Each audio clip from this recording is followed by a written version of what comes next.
photographer and the lead photographer for the Paxson SAS yearbook team. Isaiah has a younger sister, Abigail, who has nonverbal severe autism.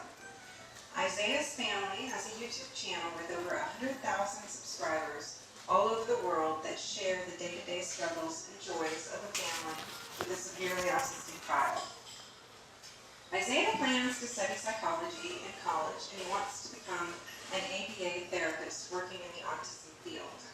Isaiah had the opportunity to join a mission to El Salvador this summer to deliver medical equipment to a handicapped and severely autistic child living in the mountains of El Salvador. Now I'm going to pass the mic to him and let him talk to you a little bit. Isaiah Moss. Hey everybody, that pretty much sums it up for me. Thank you for that introduction. Well, today I wanted to show you guys a video, kind of just going over why I was in El Salvador. I got to take this incredible trip that meant so much, not only to me, but especially to a family that we were able to help in that country, and so I'm really excited to show you the video.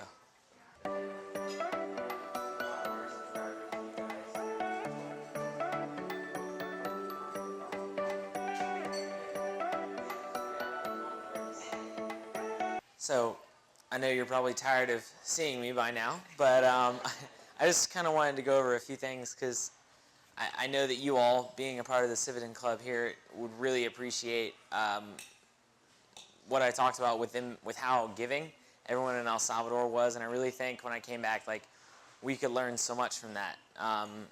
In our society, you know, it's not normal to be,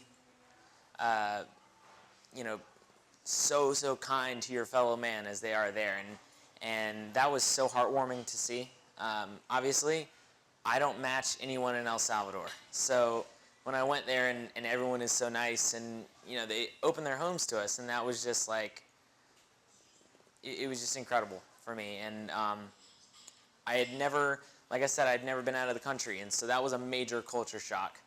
You know, I'm staying in this family's home that I don't know, and they're buying us food, and like, you know, it was just so eye-opening, I guess, and looking at how other people live and how other people think, because we tend to look at countries like this and people like this and think like, oh, they have it so bad off. But one thing that my dad said, and I absolutely agree with, was they have so little, but they gave so much.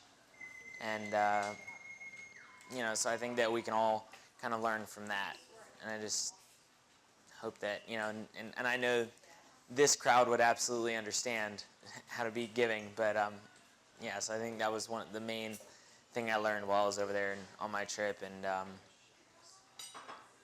earlier you talked about how enriching it is to volunteer your time, and I absolutely agree. Obviously there was no payment for this.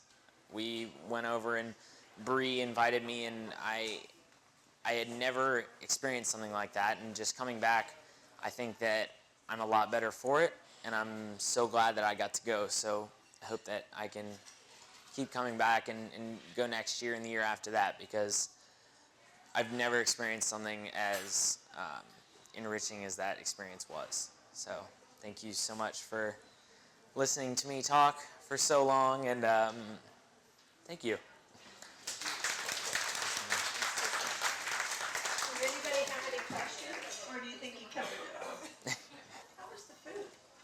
It was really good. It was really good. Really, really good. Yeah. So what were some of the things you ate? Well, we ate pupusas, which are like tortillas with cheese, and sometimes they have some other stuff in them, and those were really good. Now, one thing that I found out later on in the trip was that Bree is a very picky person, and I am not. So they served us plantains a lot. And so she does not like plantains, nor does she like beans and a lot of cheese. And those are the main staples in half of the meals we ate. So I ended up eating a lot of her food so that we weren't rude. I'm pretty sure I actually came back 10 pounds heavier. I don't know how that happened, but yeah, the food was incredible, and yeah, I thoroughly enjoyed that part of it, I'll tell you that. Back to Stephen. Yes. How was he when you left compared to when you got there? When we got there, like I said, he was sitting in a plastic chair because that's all they have for him. You know, you saw their home. It was a metal shack, and when you look inside, you guys didn't get to see that, but you know, it's kind of jarring to see something like that. You know, I go home and I sleep in my nice queen size bed, and you know, turn off my lights and do all these things, and you go there and they have dirt floors, and that was just like, it was so crazy to see. So especially with someone who has autism and some other physical disabilities and things that he had. So you know, like I said, when we got there, he was sitting in the chair, just, you know, not extremely responsive, but by the time we left, he was smiling. He was happy the whole time. He loved seeing us because we played with him for a long, long time. And like you saw in the video, we were able to bring not only the walker and some of the food and things, but the stroller was a big part of it. We had an assisted stroller for him, and that allowed his mother to take him up and down the mountain. And he loves swimming in the lake, but he doesn't know how to swim. So we brought him some swimmies, thank you, and stuff like that. So I think he was definitely excited to see us, you know, toys and like all these stuff. Kids are kids, whether you have autism or anything else going on. So he loved getting all that attention too, I think. You said here you took Pediasure and cornstarch Yes. to help his gastrointestinal Yep. problems. What's going to happen when the stuff that you brought runs out? Well, Bree planned it out for about a year, so he'll have the stuff for a long time, and she's been taking trips there since she was 16. So she's been going for 10 years.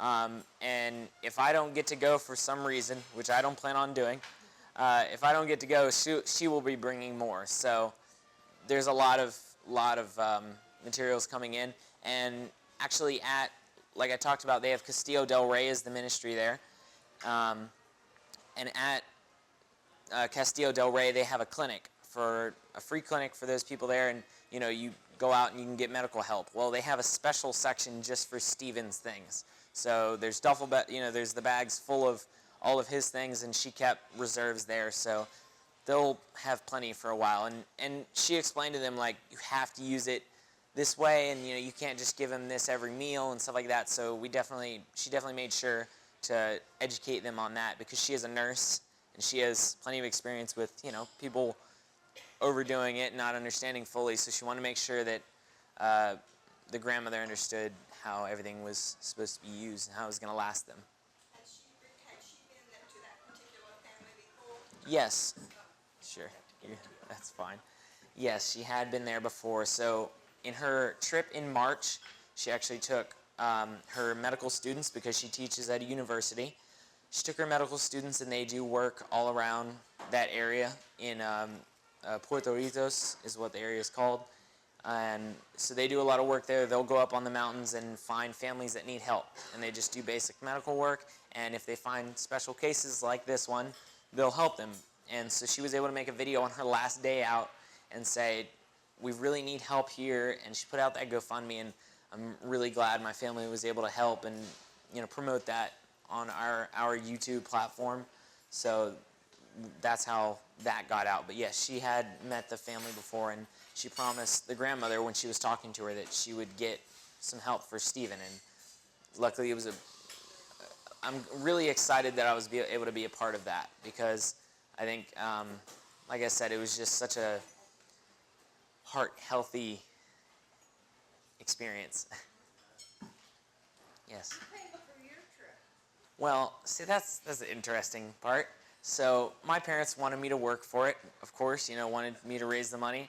And by the time I had raised just enough to go, I found out that Bree had actually included that in her GoFundMe. So she explained it to me that she needed someone else to come with her. So she absolutely, you know, wanted to help with that, because you know, it's not cheap. It isn't super expensive to go to a place like that for only a few days, but she was able to help me with that. So I'm grateful to her for financing that for me.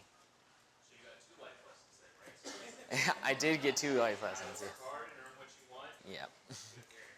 Good parent. could help somewhere down the road, Right. how could this club help you?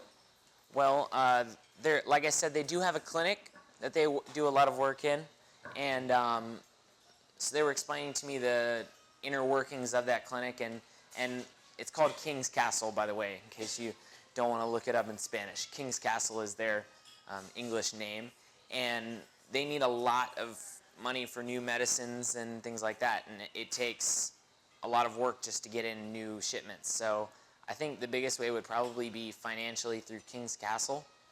And we have, if you happen to look up that video, you can find links and stuff there to their pages. But yeah, if you look up King's Castle, you can find ways to help through them directly. Yeah. Thank you, Isaiah. Thank you. You did a fabulous job. Sorry about that.